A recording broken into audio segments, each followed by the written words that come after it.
सीमाएं तय होने से दिग्गजों में दिखी असमंजस की स्थिति, तो वहीं नए संभावित उम्मीदवारों में दिखा खुशी का माहौल।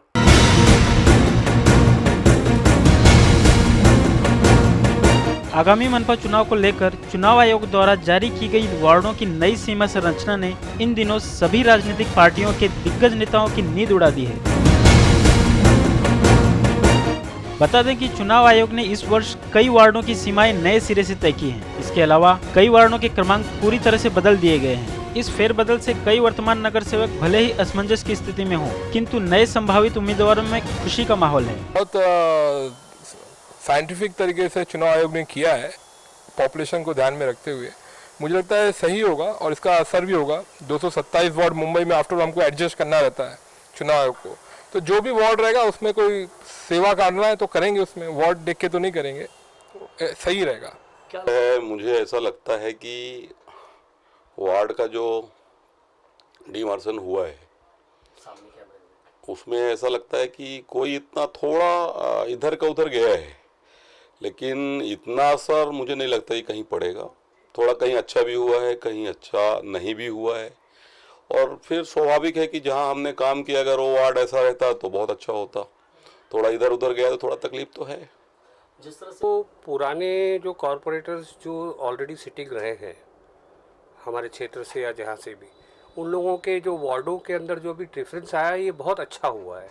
क्योंकि क्या हो रहा था कि लोग जो बार बार जीत रहे हैं कॉरपोरेटर, उन्होंने अपने एक वार्ड की सीमा को निर्धारित करके भी अपनी बपौती बना ली थी।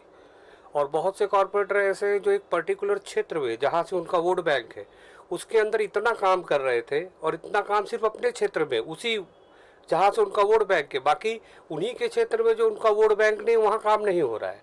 तो इस तरह से एक माहौल जो बनाया गया था और ये अचानक ये जो शिफ्टिंग की गई है ये बहुत अच्छा हुआ है। राजनीतिक पार्टियों के वर्तमान नगर सेवकों व प्रभावी नेताओं की बात करें तो उनकी इस पर मिलीजुली प्रतिक्रिया देखी गई। शिवसेना के कुछ नेता खुश तो कुछ नाराजगी प्रकट करते दिखे कि ये जो बाउंड्री जो की गई है उसमें उन्होंने हर पक्ष के जो लोग हैं जो इस पर हमेशा काम करते हैं, सभी पक्ष के लोगों के उनका राय लेना बहुत ज़रूरी था, मगर चुनाव आयोग ने उसको लिया नहीं है। उनके अपने मनमानी कारोबार के हिसाब से उन्होंने इसको लाने का कोशिश किया है। बाउंड्री का डिमार्केशन हर 10 साल में होता ही है, और इसके पहला भी मैं 2002 में चुनाव लड़ा। उस टाइम पे मेरे पास पारला, अंधेरी ऐसे 2 भाग आ गए थे। वो तो 10 साल के बाद अभी भी शुरू हो गया। ये टाइम पे देखो 50,000 का उनका टारगेट है। गए टाइम पे मेरे ख्याल से उन्होंने दहीसर से शुरुआत किया था, इस टाइम पे उन्होंने कुलाबा से शुरुआत किया है।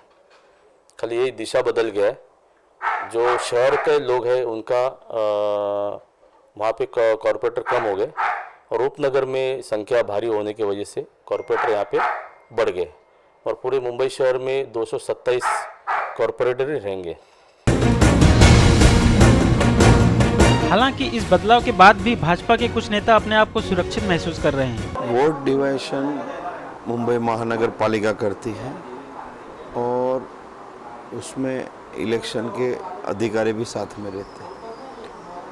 तो जो मुंबई महानगर पालिका निर्णय है उन्होंने कुछ सोच समझ के किया होगा। डिवाइडर एक 45,000 वोटर एक वार्ड में रहना चाहिए, ऐसा मुंबई महानगर पालिका का कहना था।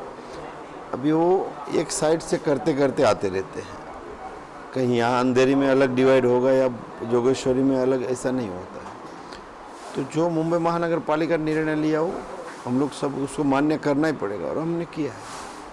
जबकि अंधेरी विधानसभा में भाजपा का आधार स्तंभ बन चुके सुनील यादव चुनाव आयोग के इस निर्णय से सहमत नहीं दिखे। उनका कहना था इसके लिए चुनाव आयोग को लोगों से पहले ही सुझाव लेना चाहिए था। 20 सालों से मैं देख रहा हूं कि असेसमेंट डिपार्टमेंट इसको बराबर बाइफर्केशन करके वार्ड को एक बहुत अच्छे तरीके से बनाने की कोशिश करते थे और लगभग कामयाब भी होते थे।